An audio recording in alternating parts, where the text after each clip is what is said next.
Bonjour, c'est Pascaline. Je vous parle aujourd'hui du livre de Alain Exposito, le chapitre 3 sur le fondement de la médecine émotionnelle. Donc, ce qu'on avait vu un petit peu avant, c'est qu'il y avait une fusion entre le métabolisme et l'information. L'information, c'est l'ADN, le métabolisme, c'est la cellule ou un être vivant. On va parler cellule plutôt. Au niveau de la cellule, si elle n'a pas l'information qui code pour qu'elle fonctionne, elle ne peut rien faire, elle ne survit pas. D'un autre côté, l'information toute seule, sans métabolisme pour se développer, pour se répliquer, ça n'a aucun intérêt. Donc, du coup, fusion des deux pour pouvoir survivre, parce que le but de la vie, c'est quand même de pouvoir répliquer l'ADN, c'est que ça se reproduise, que l'information passe de génération en génération. Pour cela, le métabolisme, en fait, il s'est organisé pour pouvoir survivre, pour pouvoir faire survivre aussi l'information qui est à l'intérieur de lui. On retrouve chez les êtres vivants toujours une carapace ou une protection extérieure. Chez les êtres vivants, c'est la peau. Les insectes, il y a des carapaces. Chez les arbres, il y a des écorces, il y a des tiges. Ça, c'est pour que le métabolisme soit protégé des éléments extérieurs.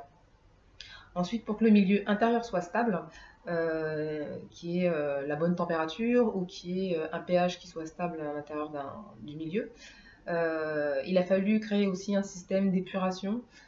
C'est là qu'ont été créés les reins. Pour que les nutriments soient vraiment distribués à tout l'organisme, euh, il y a eu la création en fait du cœur et puis de tout le système de circulation sanguine pour pouvoir vraiment distribuer à toutes les cellules. Quoi d'autre encore Pour pouvoir digérer tous les éléments nutritifs, le système hépatique a été créé. Donc il y a plein d'organisations comme ça qui se sont faites pour pouvoir atteindre la survie en fait de la cellule. Et tout ça codé par l'information. Et aussi création forcément d'un organe centralisateur, organisateur, c'est le cerveau. Donc ça, c'est ce qui permet à la cellule de survivre grâce à l'information qui est à l'intérieur d'elle. Ensuite, l'organisme, l'être vivant, a besoin des informations extérieures également pour survivre. Pour ça, il y a eu création des cinq sens. Le goût, l'odorat, la vue, l'ouïe, j'en oublie peut-être un. Tout ça, c'est pour capter les informations de l'extérieur. En hypnose, on parle du conscient, c'est-à-dire de tout ce qu'on voit, tout ce qu'on entend et de ce qu'on capte. Euh, pour ça, c'est toujours le cerveau qui traite. Les capteurs de ces cinq sens en fait sont à l'extérieur du cerveau. Les informations sont captées, arrivent par des signaux chimiques au niveau du cerveau et le cerveau fait une comparaison avec des informations qu'il aurait déjà reçues auparavant. Et en fait, il jauge un peu la charge émotionnelle en fait de l'information en fonction de cette mémoire en fait qui a déjà été stockée auparavant. Donc ça c'est très intéressant parce que finalement chacun perçoit les choses différemment et ça il faut juste l'accepter. Voilà, c'est l'expérience que chacun a de l'information et du caractère émotionnel qui est lié. Voilà. Ensuite on nous parle de trois émotions primitives. C'est le besoin d'oxygène, la faim, la soif, la peur aussi pour pouvoir fuir, pardon.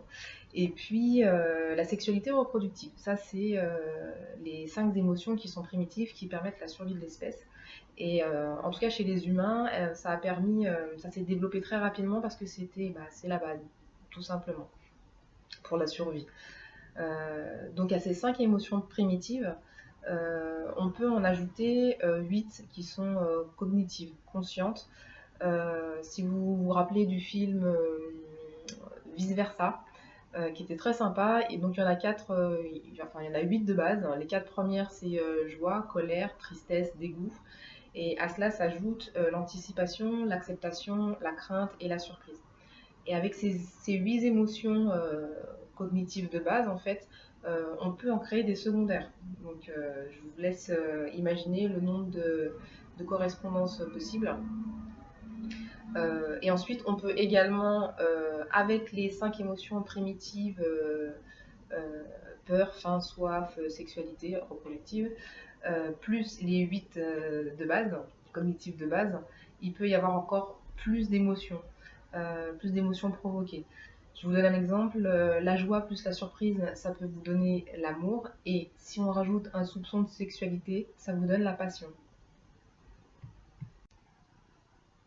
Je voulais rajouter que du coup les 5 émotions primitives sont plutôt inconscientes, et les 8 émotions cognitives de base décrites par Plutchik sont plutôt conscientes.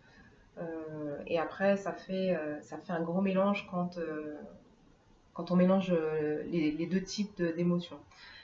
Ça permet en tout cas, ce brassage en fait, d'émotions, d'avoir toute la palette des ressentis psychologiques. Et pour chaque ressenti psychologique, vous avez un retentissement biologique à chaque fois. Donc ce qu'il faut savoir, c'est que la réaction physique peut être très intense, d'autant plus importante que la partie consciente n'a pas modéré en fait les émotions inconscientes qui étaient sous-jacentes. Donc voilà, le conscient n'a forcément pas la main sur toutes les réactions inconscientes.